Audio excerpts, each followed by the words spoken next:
parle de développement personnel lorsque il faut effectivement quitter un point A pour aller à un point B. Mais s'il n'y a même pas de point B, c'est comme si toi tu tournes autour du point A. Tu dois vivre pour travailler pour vivre, uniquement pour payer tes factures et tes dettes, parce que tu meurs gratuitement et au pire des cas, tu risques de laisser encore derrière toi un héritage génétiquement appauvri. Tu dis.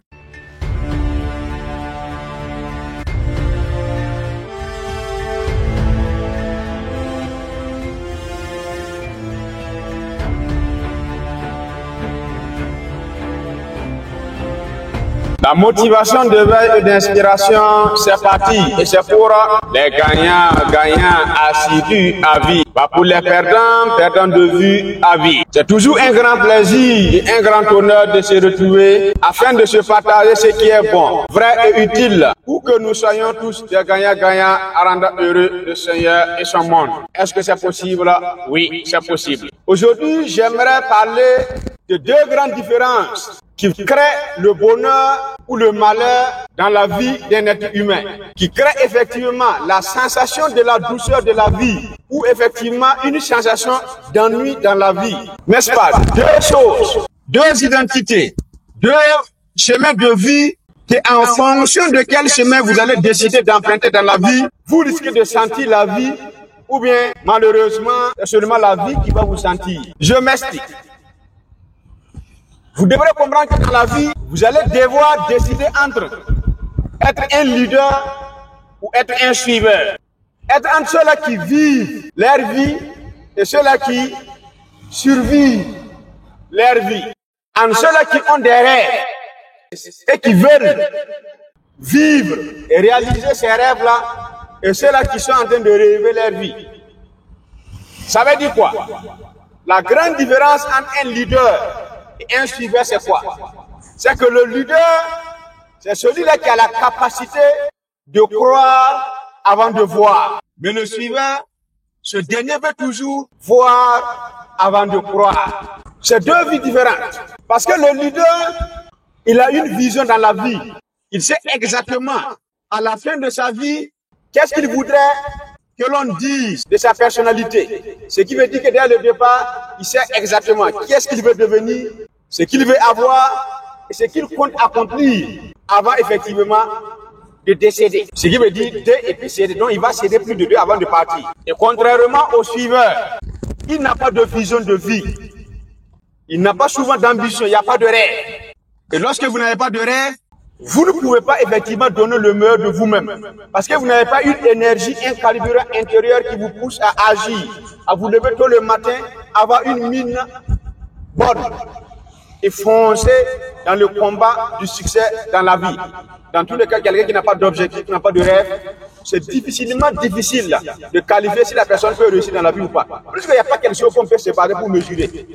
C'est quand on sait ce qu'on veut être, ce qu'on veut avoir, ce qu'on veut accomplir, que lorsqu'on arrive à être ce qu'on veut, arrive à avoir ce qu'on veut, arrive à faire ce qu'on veut, on peut juger qu'on a réussi, on a atteint un objectif. Et on sent le bonheur sur le chemin, n'est-ce pas, de l'accomplissement de cet objectif-là.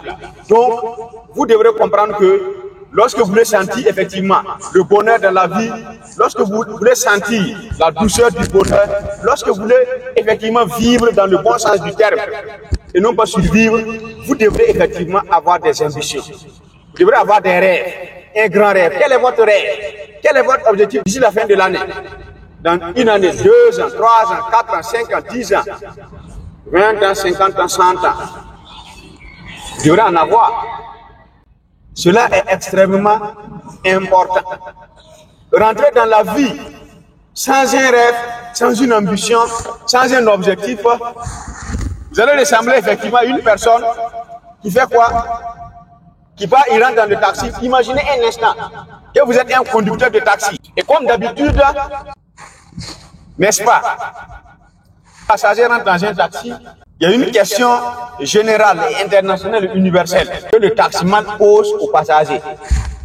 Madame ou monsieur, je vous amène ou bien quelle est votre destination? Où souhaitez-vous aller? Maintenant, imaginez un instant que vous êtes le taximan et que vous êtes au volant du taxi et un bonhomme rentre dans votre taxi et vous lui posez exactement la même question. Madame, monsieur, où est-ce que je vous amène? Et le monsieur, il vous regarde et puis il dit, Démarrez, on va voir. Je ne sais pas. Démarrez seulement. Et vous dites au monsieur, madame, monsieur, s'il vous plaît, prenez-moi au sérieux. Sinon que je fais ça là, je fais ça pour nourrir ma vie. C'est mon bureau comme ça. Je nourris ma famille avec ça. Prenez-moi au sérieux, s'il vous plaît. Dites-moi exactement où est-ce que vous souhaitez que je vous amène. Et le monsieur aussi dit, sinon que moi aussi je suis au sérieux, je ne sais pas. Démarrez seulement. Qu'est-ce que vous allez penser de ce monsieur? Vous allez dire que ce monsieur-là, soit il est bête 5 étoiles, ou bien il est fou, ou bien vraiment, en tout cas, il a pété quelque chose, il a besoin effectivement de soins psychiatriques, n'est-ce pas? Mais devinez un instant, ça ce n'est qu'un taxi dans une petite ville. Maintenant, devinez ou imaginez un instant une personne qui possède toute sa faculté neuronale, qui a un cœur, un esprit et un corps, qui rentre dans le taxi de la vie. Et Dieu étant le propriétaire même de ce taxi-là, c'est comme si Dieu lui posait la question, ok, ma créature, mon serviteur, où est-ce que tu voudrais que je t'amène? Dans ma propriété, c'est-à-dire dans la vie. Du genre, qu'est-ce que tu voudrais que je fasse? Que tu sois. Qu'est-ce que tu voudrais avoir? Que je te donne. Qu'est-ce que tu voudrais faire? Pour que je t'accompagne, je t'aide de tous les opportunités pour que tu puisses réaliser. Et toi, tu réponds au Créateur, Seigneur, je ne sais pas. Moi-même, là, même les ateliers comme ça dans la vie, là, tu m'as créé, moi-même, je ne sais même pas ce que je veux avoir, je ne sais pas ce que je veux être, je ne sais pas ce que je veux accomplir. Toi, là, tu es quoi maintenant? Si le gars dans le taxi, lui, il est fou, toi, tu deviens quoi? C'est toi, tu vis effectivement, et puis tu ne sais pas ce que tu veux. On n'appelle pas ça une vie. C'est-à-dire qu'une personne qui rentre dans le taxi de la vie et qui ne sait pas exactement ce que la personne veut, cette personne-là,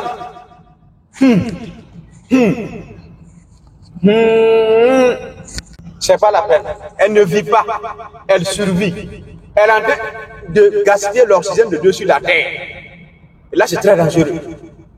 Donc, vous devrez choisir entre être ceux qui vivent, c'est-à-dire ceux-là qui savent ce qu'ils veulent, ceux-là qui savent ce qu'ils veulent avoir accompli avant de décéder, ou bien vous positionnez parmi ceux-là qui ne savent même pas ce qu'il faut dans la vie. Ça veut dire, si la mort même, les bibles là, c'est comme si j'ai envie de décrocher quoi, parce que tu n'as pas grand-chose. Tu vis une vie où tu vis pour travailler, tu travailles pour vivre. Si tu vis uniquement pour payer tes factures et tes dettes. Mais devinez quoi? C'est compliqué. Vous ne risquez pas effectivement de voir ce que les autres voient, d'entendre ce que les autres entendent. Et c'est compliqué.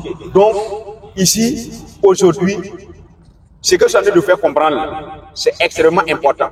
On parle de développement personnel quand il y a des standards, quand effectivement, on parle, parce que la vie là, c'est un voyage. Et lorsqu'on parle de développement personnel, c'est notre évolution dans ce voyage. Et le voyage commence à partir d'une, disons, à partir effectivement d'une destination que l'on se fixe. On parle de voyage quand on a une destination et qu'on a une intention. Autrement dit, un objectif ancré dans notre cœur d'arriver à la destination. Donc, pour ce faire, nous allons faire tous les moyens et adopter tous les moyens possibles pour faire quoi? Pour chercher c'est quelle locomotive que nous on va utiliser pour arriver à la destination. Qu'est-ce qu'on peut aller effectivement demander aide pour atteindre et arriver à destination. Là, on parle de voyage.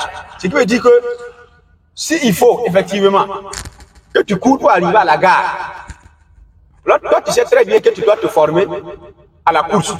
Donc, ça veut dire que chaque matin, tu dois commencer à faire du sport pour t'habituer parce que tu sais que tu dois faire combien 10 km pour atteindre la gare et faire le voyage.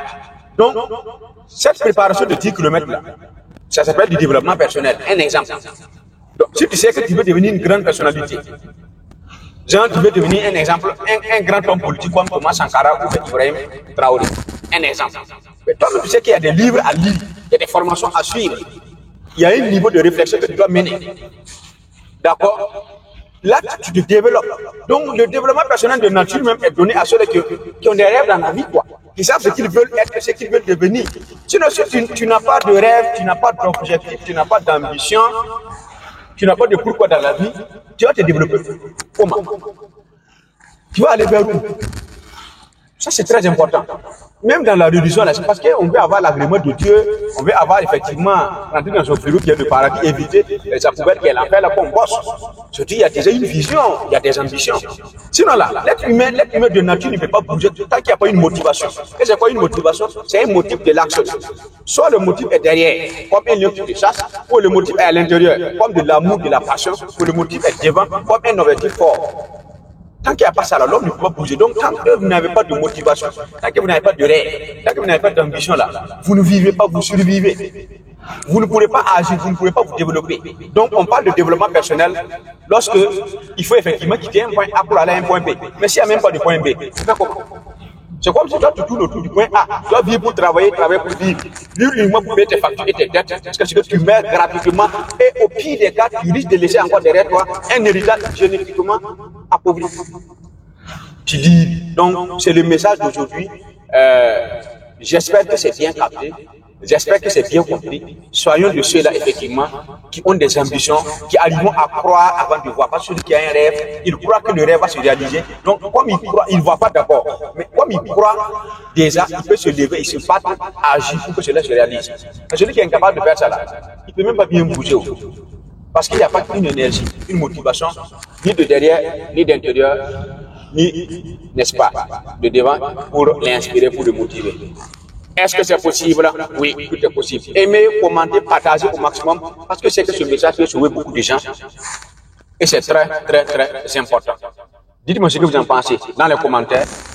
Et on va se retrouver encore pour une autre vidéo de motivation et de conseils.